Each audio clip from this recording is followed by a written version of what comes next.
and momentum. Hello. What's going on, guys? Reaping. That was great. I didn't expect that. That was touching, truly touching. All right, tonight, guys, I want to talk about sincerity. I know it's a big topic, but I put an emoji in here that pumped me up. It's a little face, and it's going to get me going, so we got it. All right. So, where I want to start, me and Julia are working through this book right now. Julia is that really cute girl right there. The one that I'm dating. So, guys, take it easy.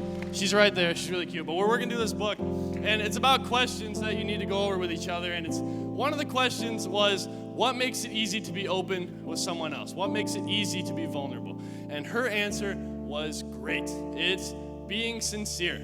And knowing me, she's dating me, and I'm kind of a jokey guy. For those of you that don't know me, I'm kind of goofy. Yeah. So, I mean, sometimes it gets old. She gets kind of mad at me sometimes, and I need to work on it because it's definitely a thing that I need to do. But taking her seriously makes her feel more comfortable, you know what I mean?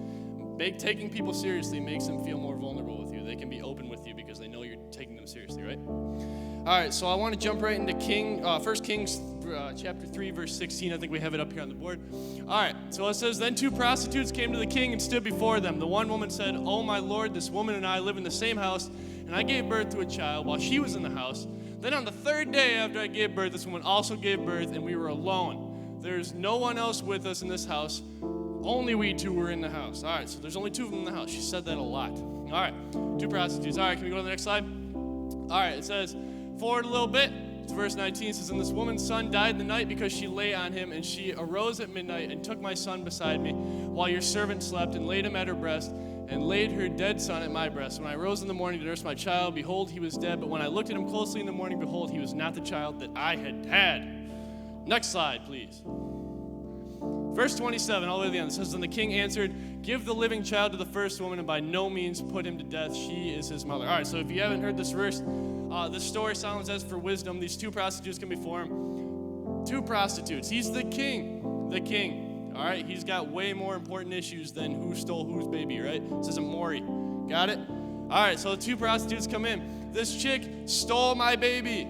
She stole him. This other chick's like, no, I didn't. It's my baby too. It's good. All right, so what does the king do? He doesn't laugh. He doesn't kick him out. He doesn't say, I have too much to deal with. This is nothing what I need to do right now. He says, bring me a sword. I'm going to cut this baby in half. I'm going to cut it.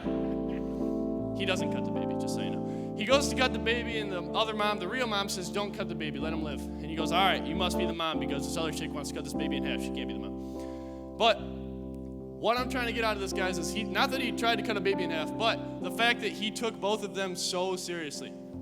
These are two prostitutes coming before the king of Israel. He's got hundreds of thousands of people to look after, and two prostitutes, which, if you don't know, they're usually not at the top of the social ladder right now, all right? Two prostitutes come before the king saying, we have an issue. He takes them seriously. He stops what he's doing and listens to him. He takes them both seriously. No, he wasn't joking when he brought the sword out. He wasn't going to do it, but the chick that wanted the baby, he took her complaint seriously. He said, all right, if this is really an issue with you, I'm going to solve it. I'm going to fix it. Right? So he stopped what he was doing. No matter what the regard was, no matter where they were, he knelt down and solved their problem. He got in the midst of what their issue was and helped them. And that's exactly the God we have, guys. He wants to be in your midst. He wants to be with you. God's been there. He's done that. He came in flesh to know this world. He created it. He knew it.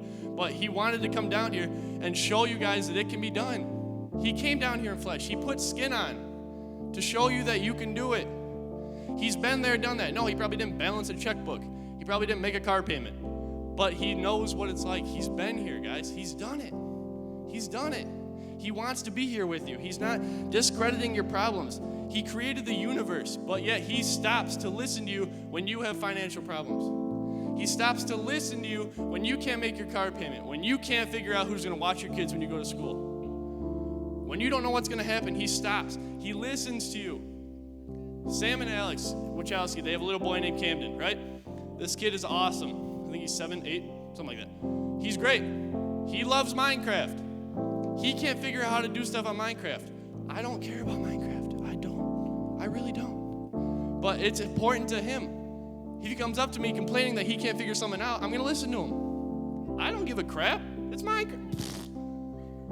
played it once with Zach, maybe, but it's important to him, so I'll listen to him. I'll make fun of him a little bit, yeah, sure, but I have a sense of humor. I believe God does too. I'll take him seriously. I'll listen to what he has to say. That's what God does. He's already done everything. He kneels down to listen to you. He will sit there with you. He will listen to your problems, and he won't discredit your problems, even though it's nothing to him, right? He's done everything. He's been there, done that. He can knock down mountains. He can split seas like we sang about, but he doesn't care. It's your issue. He loves you, and he created you, and he will kneel down to listen to you. He loves you that much. He put each hair in place on your head to be there for you when you don't know how to do stuff, when you need help. He's there with you. All right, guys? God knows what's in your heart. Be sincere with him. Sincerity is the key to a really good relationship. If you can be sincere with someone, if you can be vulnerable with someone, if you can tell someone how you feel and not be afraid of how they're going to react, that's a good relationship. God wants that with you, and he wants that between us. All right? Have a good night, Momentum.